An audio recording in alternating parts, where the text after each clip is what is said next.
আসসালামু আলাইকুম বন্ধুরা, সবাই কেমন আছেন? আমি প্রতিদিনের মতো আজকেও নিয়ে আসছি আপনাদের মাঝে ব্যাচেলারদের কষ্ট নিয়ে কিছু কথা। আমরা যারা ব্যাচেলার আছি, দেখেন অনেক কষ্ট করার পরে আজকে রান্না করতে দেরি হয়ে গেল। তাই এখন বাজে প্রায় 4:45। তাই অনেক অফিস শেষ করে এসে রান্না করে খেতে বসলাম। যাই হোক, আমাদের কষ্টের তো কোনো শেষ নেই। অবশ্যই কষ্ট করার জীবন আমাদের। গরিব হয়ে যেহেতু জন্ম নিচ্ছি, কষ্ট অবশ্যই করতে হবে। কিন্তু একটা কথা সত্যি, যে গরিবের কিন্তু হিসাব কম।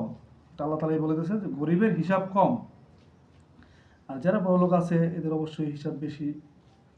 আল্লাহ ভালো জানে কার কী রকমের হিসাব নিবে। বিসমিল্লাহ। তাই আজকে রান্না করছি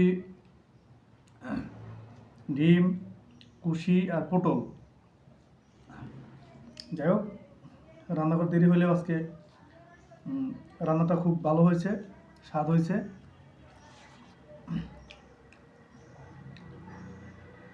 তাই কষ্টের কথা আর কি বলবো, কষ্ট তো আমাদের অবশ্যই আছে। আমরা যারা ব্যাচেলার থাকি সবারই, আমরা এত কষ্ট করি ছেলে মেয়েদের জন্য। আমরা চাই তারা আগামী দিনের ভবিষ্যৎ, হয়তো আমাদের কষ্ট তাদের নিয়েই আমাদের ফ্যামিলি। সবাই আমার জন্য দোয়া করবেন। আপনাদের মাঝে প্রতিদিন যেন নতুন নতুন ভিডিও দিতে পারি।